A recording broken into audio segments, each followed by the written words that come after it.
Good morning. आज हम देखेंगे बीकॉम फर्स्ट ईयर के फर्स्ट पेपर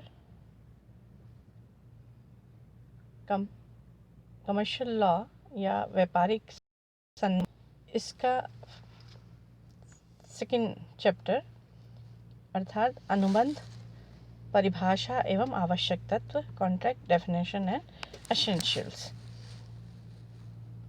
इसके अंतर्गत हम ये देखेंगे कि सबसे पहली बात कि अनुबंध जो है किसे कहते हैं, उसकी अर्थ क्या है, उसकी परिभाषा क्या है।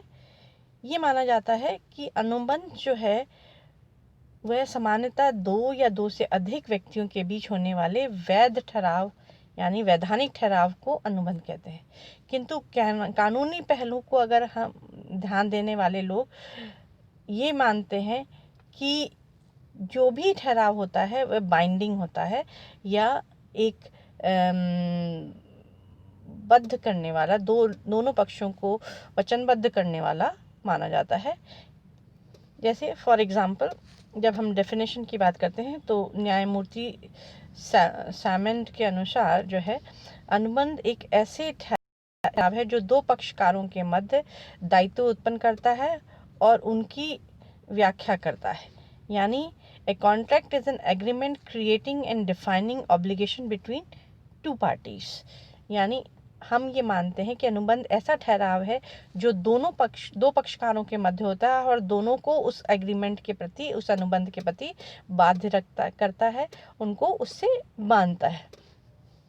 ब्लैक होल की अगर हम परिभाषा देखें तो अनुबंध किसी विशेष कार्य को करने अथवा नहीं करने का ठहराव है जिसके पर्याप्त प्रतिफल होते हैं। यानी कि अनुबंध के अंतर्गत किसी अगर कोई विशेष कार्य करना है तो उसके लिए अनुबंध बनाया जाता है और वो वह ठहराव होता है जो या तो बाध्य करता है करने के लिए या ना करने के लिए बाध्य करता है और उसके लिए कोई ना कोई एक्सचेंज में प्रतिफल होना ज़रूरी होता है। फिर आता है दूसरी बात जो है, अगर हम इस परिभाषा को आते हैं तो हम अनुबंध को अगर हम पूरी तरीके से वो देखें तो ये आता है अनुबंध करने की क्षमता रखने वाले दो या दो से अधिक व्यक्तियों के बीच वैध ठहराव है। यानी दोनों व्यक्तियों का जो है वह अनुबंध रखने की क्षमता होनी ज़रूरी होती है। यानी वो एज कम नहीं होनी चाहिए उनकी, या कोई पागल नहीं होना चाहिए, ऐसी कुछ इसके प्रावधान होते हैं। जो किसी कार्य को करने अथवा ना करने के प्रस्ताव की स्वेच्छा से स्वीकृति देता है और ऐसे ठहराव में सामान्यतः प्रतिफल भी पाया जाता है।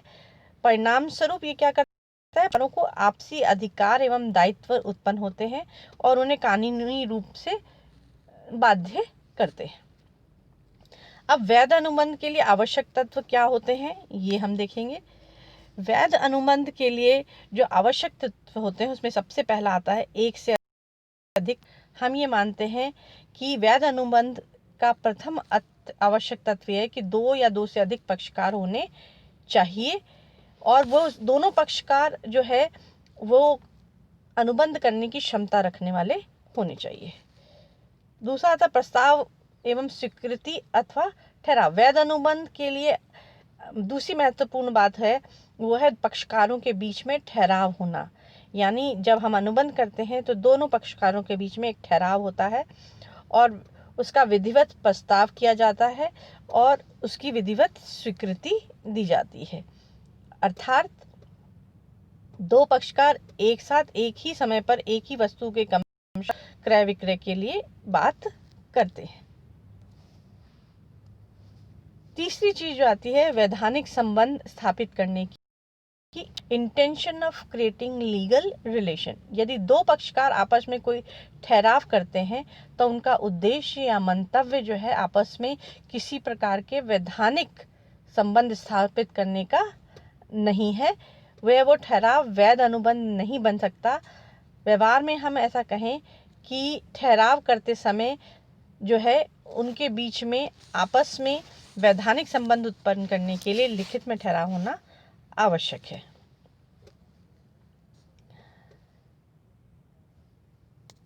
फिर आता है आपका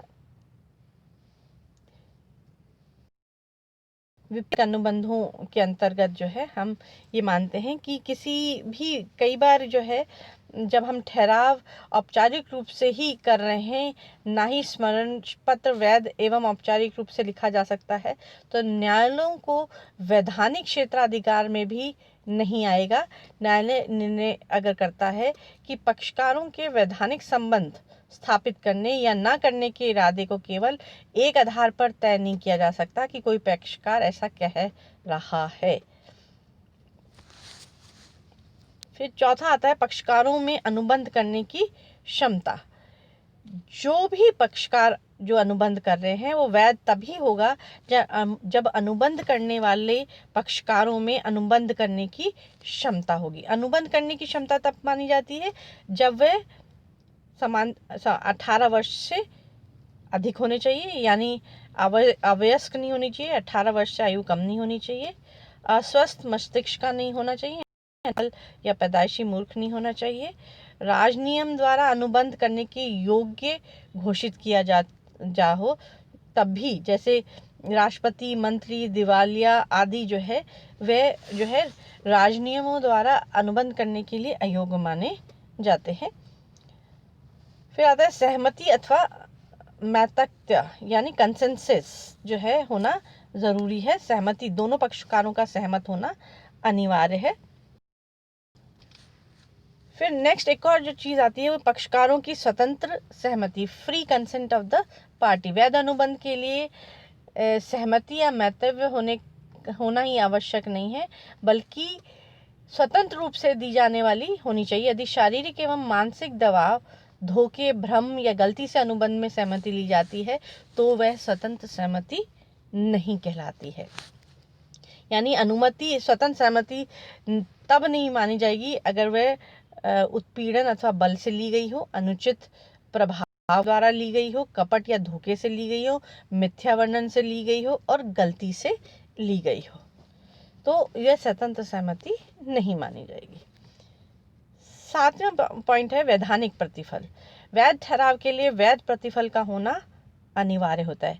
बिना प्रतिफल के ठहराव सामान्यतः व्यर्थ ही होते हैं।